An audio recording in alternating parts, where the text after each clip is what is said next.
കുവൈറ്റിൽ നിന്ന് കേരളത്തിലേക്കുള്ള ആദ്യ വിമാനം മറ്റന്നാളെത്തും.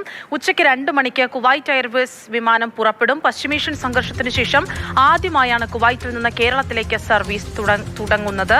സുരേഷ് വെള്ളിമുറ്റമാണ് വിശദാംശങ്ങളുമായി ചേരുന്നത്. സുരേഷ്, പുതിയ വിവരങ്ങൾ.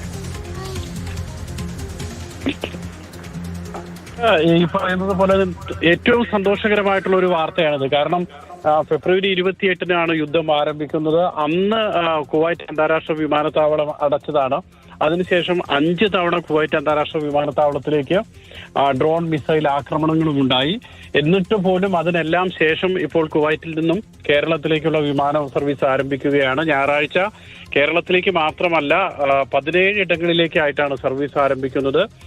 മനില, കെയ്റോ, അതോടൊപ്പം തന്നെ ജിദ്ദ അടക്കം സൗദി അറേബ്യയിലെ സ്ഥലങ്ങൾ, ഇങ്ങനെ പല ഇടങ്ങളിലേക്കായിട്ട് ഞായറാഴ്ചയാണ് സർവീസ് ആരംഭിക്കുന്നത്. കുവൈറ്റ് എയർവേസ് ഇക്കാര്യം ഔദ്യോഗികമായിട്ട് സ്ഥിരീകരിക്കുകയും ചെയ്യുന്നുണ്ട്. ഇന്നലെയാണ് കുവൈറ്റ് വ്യോമപാത തുറന്നത്. കഴിഞ്ഞ കുറെ നാളുകളായി വ്യോമപാത അടച്ചിട്ടതായിരുന്നു. മാത്രമല്ല കുവൈറ്റ് പ്രധാനമന്ത്രി കഴിഞ്ഞയിടയ്ക്ക് അന്താരാഷ്ട്ര വിമാനത്താവളം സന്ദർശിക്കുകയും സുരക്ഷാ ക്രമീകരണങ്ങളൊക്കെ വിലയിരുത്തുകയും ചെയ്തു.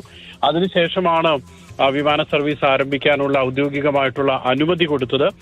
നിരവധി മലയാളികൾ കുവൈറ്റിൽ കുടുങ്ങിക്കിടക്കുന്നുണ്ട്. കാരണം ഈ യുദ്ധം ആരംഭിച്ചതിന് ശേഷം വ്യോമപാത അടച്ചതോടുകൂടി കുവൈറ്റിൽ നിന്നൊരു യാത്ര സാധ്യമായിരുന്നില്ല. പലപ്പോഴും സൗദിയിലൊക്കെ പോയിട്ടൊക്കെയുള്ള യാത്രയാണ് സാധ്യമായിരുന്നുള്ളൂ. അതിനൊക്കെ വലിയ വിമാനയാത്രാ നിരക്കുമുണ്ടായിരുന്നു. പക്ഷേ ഇപ്പോൾ അറിയാൻ കഴിയുന്നത് ഏതാണ്ട് 1050ഓളം ദിർഹം മാത്രമേ വൺ വേ ടിക്കറ്റിന് ഉണ്ടാകൂ എന്നാണ്. ഏതായാലും വലിയ ആശ്വാസം പ്രവാസികൾക്ക് നൽകുന്നൊരു തീരുമാനമാണ് കുവൈറ്റിൽ നിന്നും വരുന്നത്.